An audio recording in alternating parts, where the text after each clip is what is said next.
And the real story, of course, is all of the corruption coming out, right?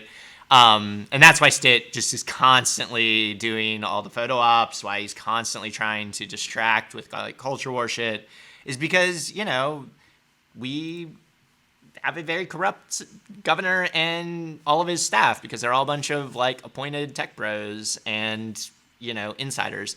So Stitt gave families $8 million for school supplies in the pandemic. They bought Christmas trees, gaming consoles, and hundreds of TVs.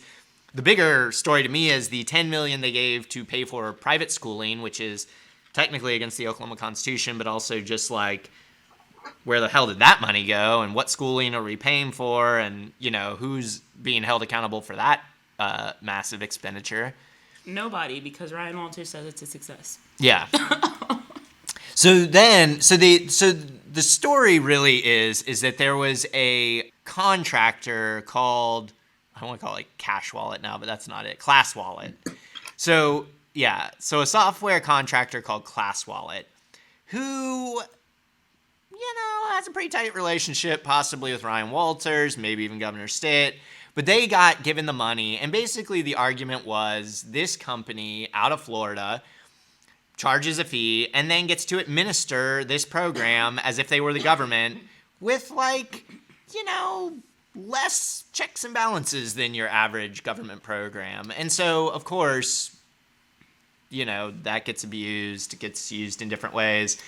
I think it's really, it's hilarious how Classwallet literally says in the article, or the article literally says Classwallet blamed the state for lack of scrutiny over purchases. Yeah. They're like, hey, y'all didn't give us any oversight. That's y'all's fault. Yeah.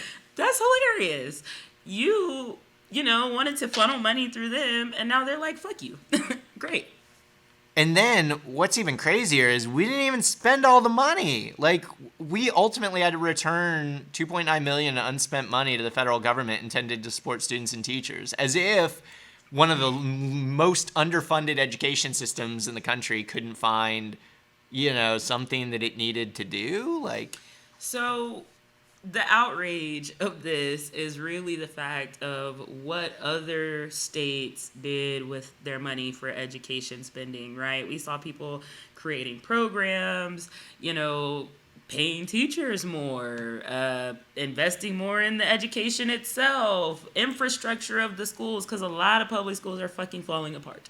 So, anything that could have been done with this money, after school programs, violence intervention program, a lot of things that could have been done to actually help students, and fuck, we blew it.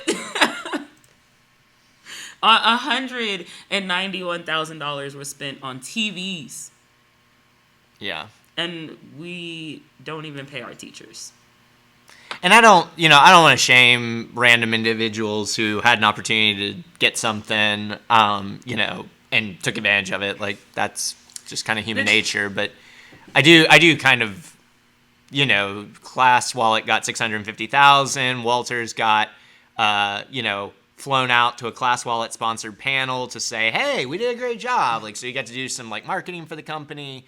I do think there's a lot of issues with corporations taking over government jobs and then not doing very good at it. I think that's the main issue here is the government had basically subcontracted out this work to do a public-private partnership, essentially in this regard, to something that ended up having little oversight. Because, and this is my thing, for me, as somebody who was a beneficiary of unemployment, right, back whenever COVID was at incredibly high and spike, that money was not earmarked for me to specifically do anything, as we do with housing vouchers or food stamps or stuff like that.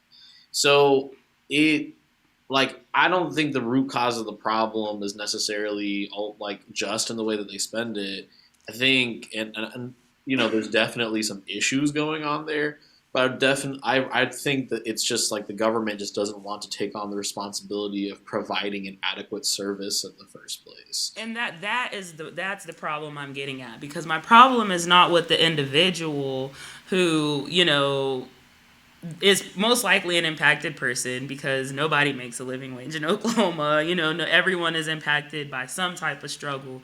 I'm not blaming the individuals for necessarily buying a TV when they had the opportunity to. It's the fact that our state is so inequitable in the first place. If we provided people what they needed, they wouldn't be spending the money that's earmarked for their children's education on other things that they deem, you know, as necessities for their household. Like, that's a fucking problem to me. And just like, I mean, the profit margin, I mean, you know, the amount of money this contractor got for a fee, the amount of money, you know, spent, you know, basically just on grift, I mean, far exceeds the amount that was spent in, you know, by random individuals.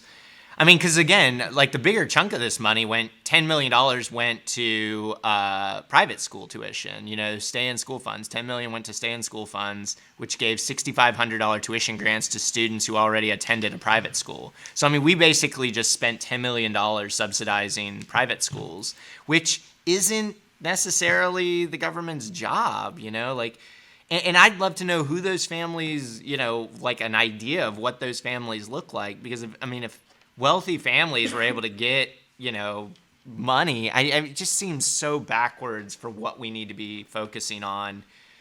And way more money was spent doing that. I mean, $6,500. I mean, you know, think about how many TVs you can get with that. You want to know what's the funny part of this story, though, is the fact that this program was supposed to be like a pilot for the voucher program, and Ryan Walters literally says the reason that we went with an out-of-state firm or whatever was because they didn't have people with the experience or basically knowledge base to be able to pull off a voucher program. So why the fuck are you still pushing voucher programs if you know you don't even have the capacity to pull it off? Yeah. What?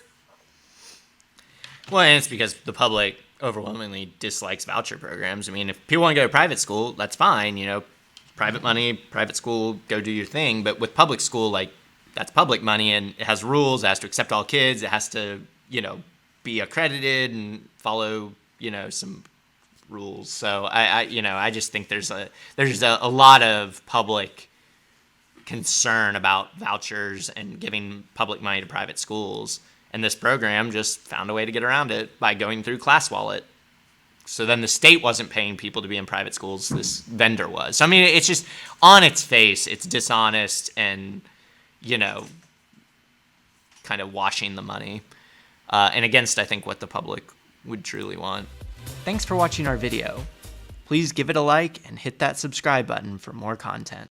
If you want to engage with us, follow us on Facebook, Twitter, Twitch, and Instagram.